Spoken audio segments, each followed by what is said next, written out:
first presentation. We'll turn it over to Sarah from Platypus Labs. That's great. Thank you so much, Yvonne. Thank you for having me here today. So I'm just going to share my screen here, and you can see our unofficial mascot, which is Perry the platypus. So I'm going to share a little bit about the journey building Platypus Labs, which, you know, we've only been around for a couple of years. We're an innovation consulting firm. And then I obviously have a question I'd like to kind of pick the brains of the group here. So we talk about ourselves as a place where we can unleash the creativity that lays dormant in most individuals, most organizations, most teams, and building that type of culture that can foster thinking differently, that type of inventive thinking, ways to really transform an organization or a team to be able to prosper, to drive growth. And we're living in what we believe is the age of creativity. So just to take a moment to give a couple of data points, the first one is a study that McKinsey did about a year ago, that they believe by the year 2030, over 800 million jobs will be lost due to automation globally, meaning that entire sets of positions and work will be lost due to AI, automation, those sorts of things. So in the US, this translates to about 80 million jobs here, alone. So the one thing that cannot be outsourced, it cannot be outdated, automated. It's our untapped natural resource, we would say, is that creativity. The second thing is that the World Economic Forum does a study every few years, and they look at the job skills across the world. And in 2015, creativity was number 10 on the list. And in 2020, it's number 3. And if you look at the others, in the first and second positions, complex problem solving and critical thinking, I would say, are just derivatives of creativity. So we know that, again, this is becoming a skill that is incredibly important. It doesn't even matter the industry. The third statistic that I'll share with you is actually from LinkedIn. Over the last couple of years, over 20 million job posts. Creativity is the #1 requested job skill that employers are looking for. And then the last stat here, IBM conducted a global study. They took a look at 1,500 companies and CEOs across 60 different countries. And creativity is not only important, throughout the organization, but also at the leadership level. So we're seeing this, again, pattern across the world. It becomes a very important job skill and cultural component as we try to build our organizations. So the good news, I will tell you, talking with business leaders and professional adults throughout the world, people get really squirmy when they're thinking about creativity, right? They say, creativity is for the marketing department or the R&D folks. I'm not creative. And that is something that we find across a lot of, again, adults. But the good news is that it is in all of us. It is actually an innate skill. It's part of our DNA. The other good news is that Harvard did a 6-year study. They actually ended up publishing a fantastic book called Innovators DNA, where they studied some of the most creative people on the planet, people like Mark Benioff and Jeff Bezos and Meg Whitman and on and on. And they found out that 80% of creativity is actually learned. So the good news for those of us who don't feel like we're creative, we can actually practice this. Just like if you wanted to learn how to play the guitar or learn how to golf, you would practice, right? Creativity is one of those skills that if you practice over time, you become better at it, and you can draw upon those skills when you need them. If your business is having a hard time, if you're needing to think about things in a new way, if you've developed those skills, you can call upon them in those moments. The other thing that they did was they actually published the 5 most common traits amongst these most creative people. And if we try to practice these and harness these, again, these can be skills that are, at the ready for us. So the first one is association. This is just linking seemingly disparate topics. What can insurance companies learn from hotels? What can higher education learn from the way that, users are engaging with TikTok. It's finding different areas of the world and helping to solve challenges in new ways. The second is observing. So this is just having that heightened level of awareness. Too often as business leaders, we are heads down, right? We're working on productivity. We're very focused on kind of the day-to-day tasks. When we actually allow for that outside inspiration, we can find new things that are happening in the world that will give us a little bit of an awareness of ways we can solve our problems. Experimentation is the next one. And this is really having an kind of constant tinkering philosophy, testing and learning, trying new things, and not being afraid to fail. Failure is something that is inherent in any type of innovation. If we're not able to pivot and grow and learn from those failure points, then we're not, able to innovate as strongly. The fourth one is networking, and this one is really trying to seek divergent viewpoints. So talking to a philosopher, talking to an artist or a professional athlete, how would they solve your challenge? What fresh eyes can you bring in that can give you new pathways for solutions? And then the last one is questioning. And this is honestly, I think, beautifully done with children, right? Like they ask so many questions, unending questions. Why? What if? Why not? This is having that beginner's mindset. And one of the quotes that I like to share with folks, oftentimes we find that expertise is the enemy of invention. So if we are too close, if we are set in our ways, right? This is the way we do it here. This is how our organization behaves. We oftentimes will be our own biggest enemy. We are in our own way, blocking our own path. So it's when we bring those fresh eyes that we can actually start to find and create some new pathways. We really and truly, we believe that innovation is mission critical to foster the type of growth that we need, to build the types of teams that are recruiting top talent, retaining top talent, giving people that empowerment to think differently, to challenge the status quo.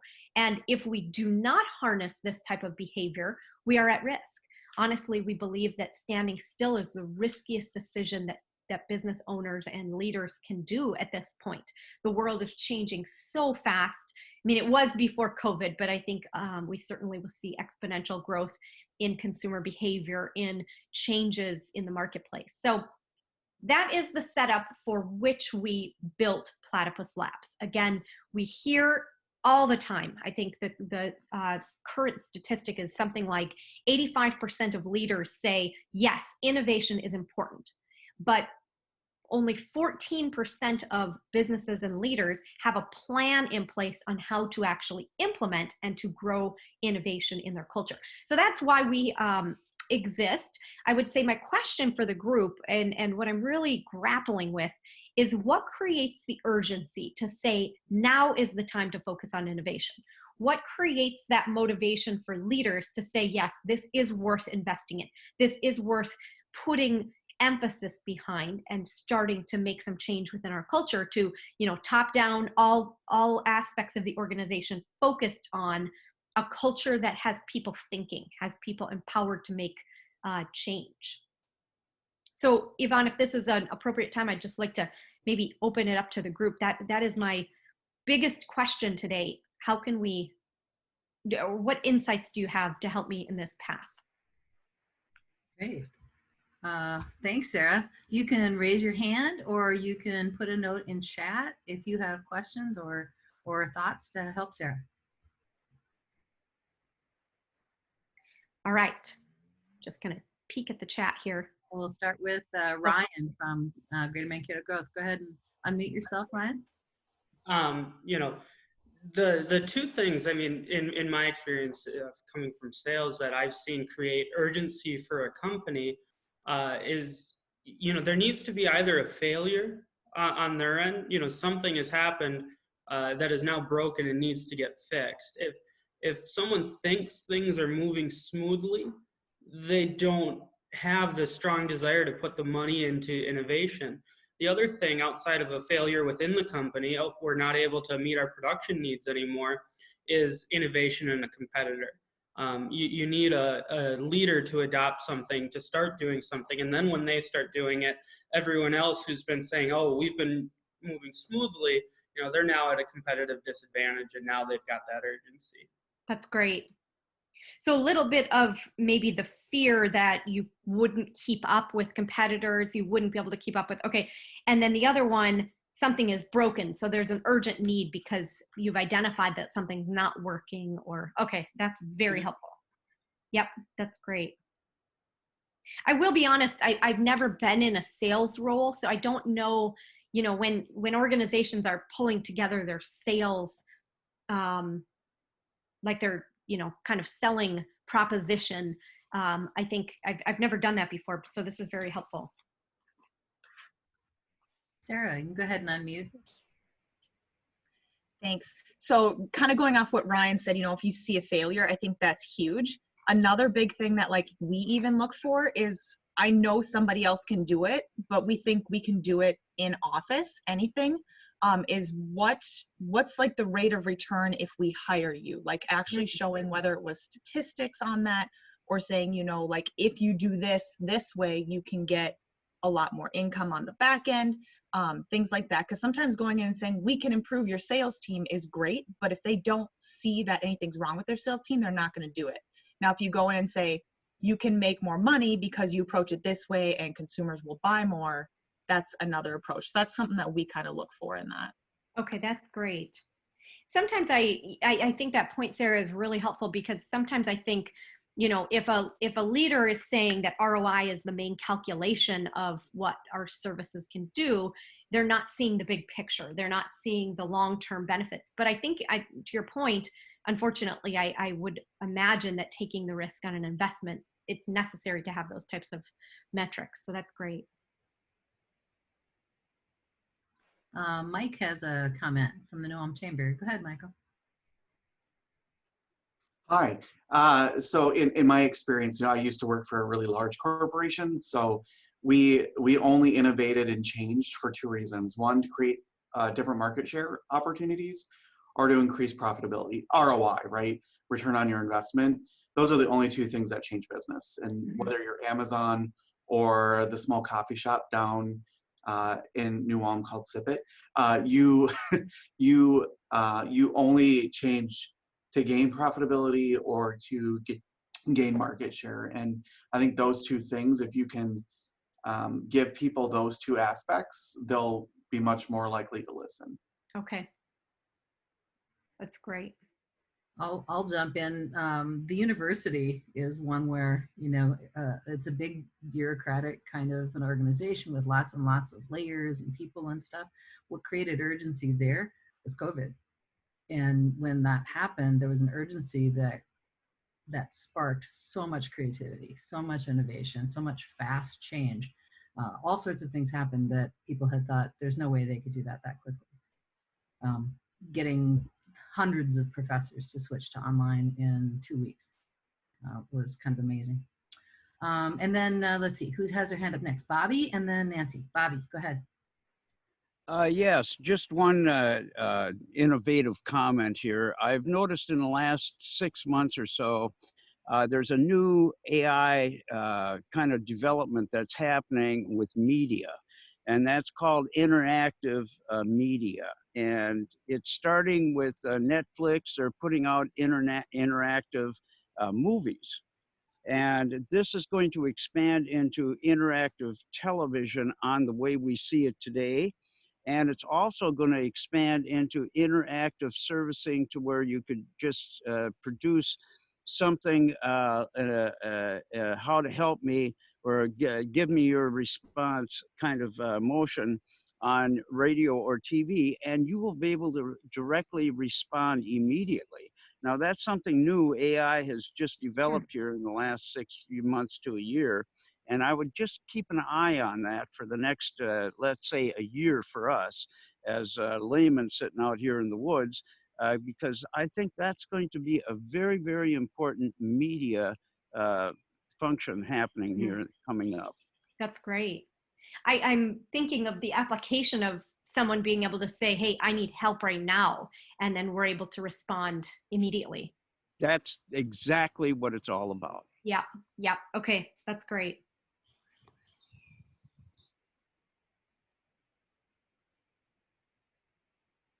Go ahead, Nancy. Okay, so just an observation, and it's not even really a question, although a question may arise out of it, but I think the timing for your company is absolutely spot on because of what's been happening to shake up our economy. And I think the long-term effects of what the COVID virus has accomplished in local business owners is that they will continue to be anxious, nervous, afraid, untrusting, not trusting their own processes, feeling like they have to shift how they do things. And I think coming in as an encourager, a cheerleader, taking that soft coaching approach could get you a lot of business. There's, very determined entrepreneurs out there who've lost some of their chutzpah because of what's going on. And I don't believe for a minute that that's going to change anywhere in the near future as pressures continue to push down on small businesses. Anything and everything you can bring forward to them, in a digestible format that they're gonna glom onto things and hang on tight.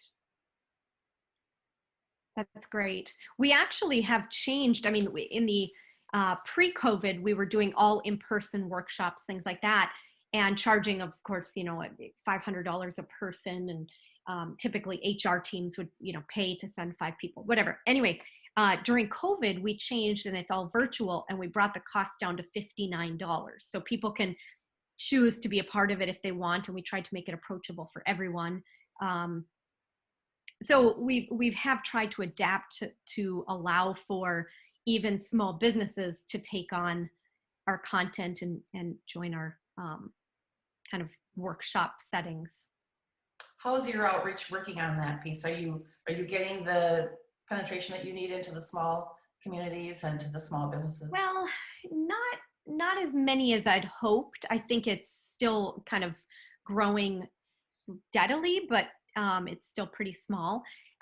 It's interesting because I think it has been more big businesses than I anticipated. I mean, even we dropped the price down to $59, and I had something like 70 people from Target come to one of them. So it's just kind of funny. I wonder if they were thinking of sending folks, and then all of a sudden it went from $500 to $59. So they said, okay, now's the time.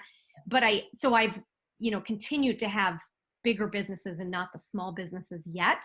Of course, I think the small businesses are a big opportunity with virtual. It's accessible, it's affordable, all of those things. Part of it is timing. I think the people that are very small business and are just now trying to figure out how to reopen are still in panic mode and head down mode. They're not necessarily conscious enough to look outside of themselves for new things just yet. Yeah. Large businesses have a little different advantage that way. So I say, let all of us help you get that message out to our people that we know need your kind of help. And I think we can increase your outreach. Thank you. That's great. Yeah. So I think on that note, and Gary actually shot me a note. So, a lot of what we do is training. A lot of what we can help with is actually teaching people proven tools of innovation. So different ways of looking at a challenge. And what we like to do is practice on other people's problems, we call them. So we might practice on, a make-believe scenario so that people can get outside of their day-to-day. They can kind of shake off the, thoughts of like, what would legal say? And I don't have the budget for that. They can kind of get into the tools, practice them, and then we apply them to their challenges. So when we go through our workshops, we're systematically teaching the tool so that people can use it from there on forward. And we are coming up with hundreds of ideas typically for them to solve their challenges. So the workshops are pretty, I think, are a great tool for people to kind of build their toolkit and think a little bit differently. And so that is probably the number one kind of way that I think we can help people. I hope that answered your question, Gary.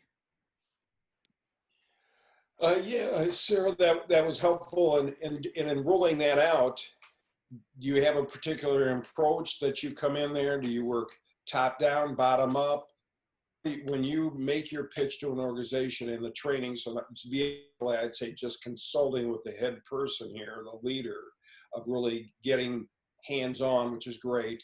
Mm-hmm. How is there a process, or how do you roll that out? You say, yeah. Here's the training, what do you do? That's a good question. So it typically is either top down, like C-suite, folks that again say, yes, innovation is important. We want to motivate our team. We want to give them the tools to do this.